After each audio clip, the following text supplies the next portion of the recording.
गांव के तटे एक गांव है, लगता है आज वहां कालासुर के दस्यु पहुंच गए हैं। तो फिर देरी किस बात की?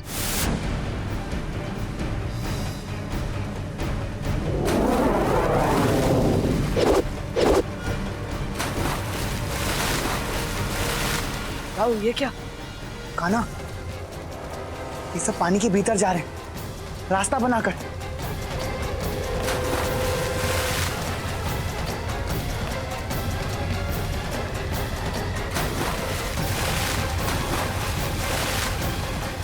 हमारे सारे बंदियों को कुछ न कुछ काम करना पड़ता है। हम सारे काम कर सकते हैं। काल से लड़ पाओगे? काल से लड़ना तो हमारे बाएं हाथ का खेल है। कौन हो तुम लोग? हम महाकाल है।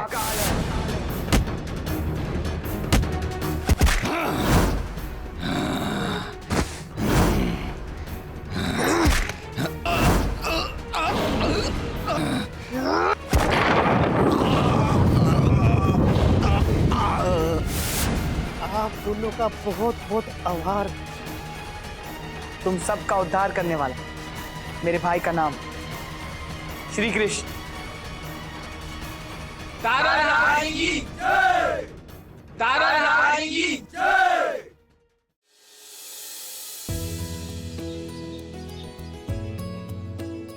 स्वागत है। स्वागत है।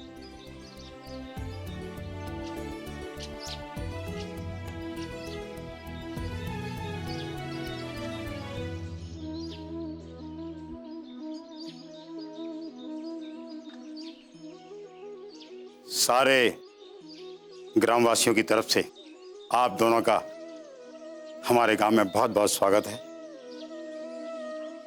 मैं इस गांव का मुखिया हूं। किंतु आप लोग को कैसे पता चला कि हम दोनों आने वाले हैं? हमें नहीं पता था, परंतु यही तो हमारे गांव की प्रथा है। जब भी हमारी ग्राम पंचायत में किसी विशेष झगड़े पर निपटारा होना होता है तो जो पहला व्यक्ति गांव में आता है उसको हम सरपंच बना देते हैं, ताकि वो निष्पक्ष रहे और किसी के साथ अन्याय न हो। आज ये दायित्व तो आपको निभाना है।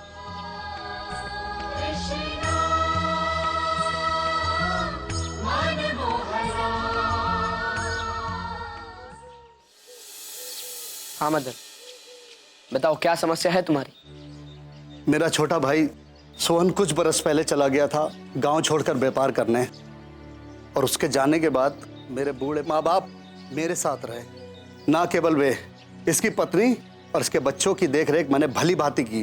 परंतु अभी ये मेरे साथ भेदभाव कर रहा है। तुम शांति रखो सोहन, आगे बोलिए। खेत में मेहनत हम करते थे और हमारे माँ बाप ने मरने से पहले हमसे कहा था कि सोहन को उसका हिस्सा जरूर दे देना, और हमने पूरी ईमानदारी से सोहन को उसका हिस्सा दे दिया। लेकिन उसके बाद भी ये संतुष्ट नहीं है। सोहन, क्या समस्या है तुम्हारी? इन्होंने जो खेत मुझे दिए हैं उनकी सारी भूमि बंजर है, उनमें फसल ना के बराबर होती है, और वहां एक कुआं भी है, और उस कुएं में एक धृतासुर नाम का एक असुर रहता है।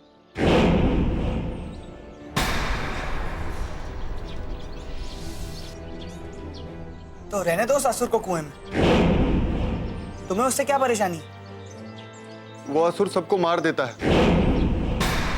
कोई भी जब खेत में काम करने जाता है तो वापस लौट कर नहीं आता। इसी कारण से मैं अपना वहां घर भी नहीं बना सकता। तो फिर वो भूमि मेरे किस काम की?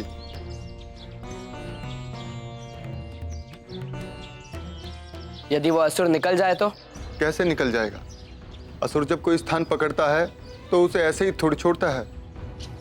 ये तुम हम पर छोड़ो, तुम बस ये बताओ कि यदि वो असुर चला जाए तो तुम्हारी समस्या का हल हो जाएगा ना?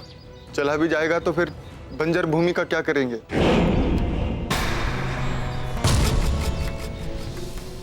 मदन, इसके बारे में तुम्हारा क्या कहना है? हमारे पास जीवन चलाने के लिए उन खेतों के सिवा कुछ भी नहीं है। ये तो बाहर व्यापार करके पैसा इकट्ठा करके लाया है। मैंने इसके परिवार को बरसों पाला, किंतु फिर भी इसके धन में मेरा हिस्सा तो है ही नहीं। अगर मैं उपजाऊ खेत इसको दे दूं